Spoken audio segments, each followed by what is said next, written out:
Ever wondered why you can feel low or lethargic after eating certain foods and invigorated and energized after eating others?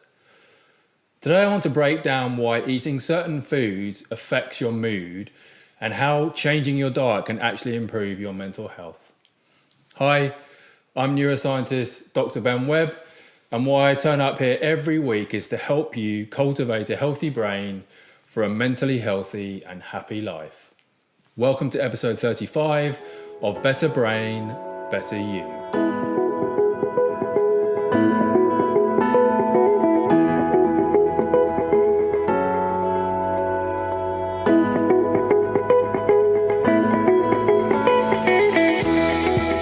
Hi there, how are you doing today? Great to have you with me for this episode on the food we eat and how it affects our mood. And if you're watching on YouTube, thanks so much for tuning in, and please do subscribe to our channel and hit that notification bell. And if you're listening in to the podcast, thanks so much for tuning in. We release weekly episodes for brains of all ages. Before we get started, I wanted to give you a free guide to show you how to use the food that you eat to improve your brain health and mental health. This guide shows you the types of foods that you can eat to boost not only your mood, but also your memory and your thinking. You can get this free guide at ologyonlinecourses.com/brain foods. That's ologyonlinecourses.com/brain foods. So if you take a second to think about it, your brain is always on. It's never on standby. It's constantly taking care of your thoughts and feelings, your breathing and heartbeat, your senses. It's working 24/7, even while you sleep. So this means that your brain needs a constant supply of fuel, and that fuel comes from the foods that you eat, and what's in that fuel makes all the difference to your brain and therefore to how you feel and how you think. So eating high quality foods that contain lots of vitamins, minerals and antioxidants nourishes the brain and protects it from being damaged. And certain foods that are good for your brain are good for your mental health. And today I want to discuss 3 ways in which the food you eat can affect your mood and how you can change your diet to improve your mental health and well-being. So first up, diets that contain a lot of refined carbohydrates and sugar have a detrimental effect on your mood and mental well-being. These simple carbohydrates are the comfort foods we often crave. They include sugars and refined grains that have been stripped of all bran, fibre and nutrients such as white bread, pasta, pastries, white flour, white rice, sweet desserts, and many breakfast cereals. These foods digest quickly, and their high glycemic index causes unhealthy spikes in blood sugar levels. And this causes fluctuations in both your mood and in your energy. So when you eat refined or simple carbs, your bloodstream is flooded with sugar, which triggers a surge of insulin to clear the sugar from your blood. And all this insulin can leave you feeling hungry soon after a meal, often craving more sugary carbs. And this can cause you to not only to overeat, but also to lower your mood and increase symptoms of depression.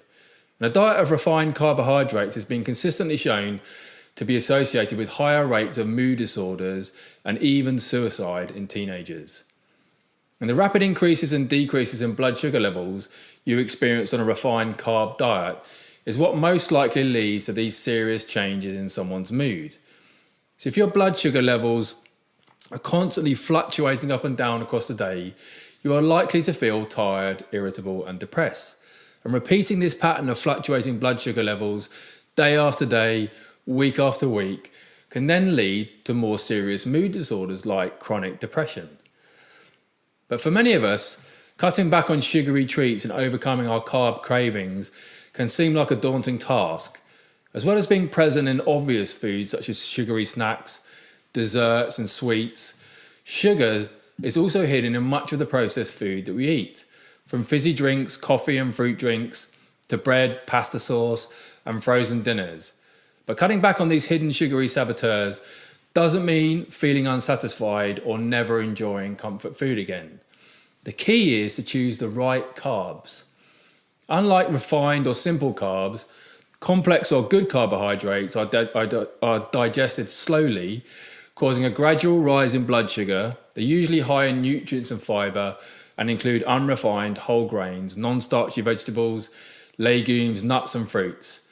Good examples to eat would be whole wheat bread, brown rice, spinach, green beans, tomatoes, baked beans, cashew nuts, walnuts, apples, berries, and bananas, and many more. So by eating more whole complex foods and complex unrefined carbs that release energy slowly, you can reduce your intake of sugar and simple carbs, keep your blood sugar stable, maintaining stable mood levels, and still find ways to satisfy your sweet tooth. You'll not only feel happier and more energetic, you could also shed that stubborn belly fat that so many of us struggle with. Second up, foods that trigger an inflammatory response from your body's immune system can also give rise to feelings of hopelessness and depression and mental health problems. People who eat a high amount of what we call trans fat, that's the type of fat found in fast food, industrially produced pastries, and certain whole milk products, have an increased risk of depression. And one study found that people who eat the most trans fats have up to a 50% increased risk of depression. So what are these trans fats? So while trans fats exist naturally in relatively small amounts in certain animal-based foods like meat and whole milk, the source of trans fats in most foods is liquid oils that have been turned into solids like hard margarine. And this is a man-made artificial fat that the body is not well equipped to break down or eliminate. So trans fats are often found in processed foods and commonly found in fried foods, store-bought salad dressings, pie crusts, muffins, chips and baked goods. These unhealthy fats can increase inflammation in the brain, which is directly linked to depression. Studies have also shown that high levels of trans fats may reduce serotonin production in the brain, leading to depression. And our brains rely on natural fats to create and maintain brain cells, but trans fats can cause destruction of brain cells, wreak havoc on hormone production, adversely affect memory, and increase inflammation in the brain. And since brain tissue is made mostly of fat, it makes sense that better quality fat makes a better brain. And man-made trans fats do not behave as natural fats do in the body.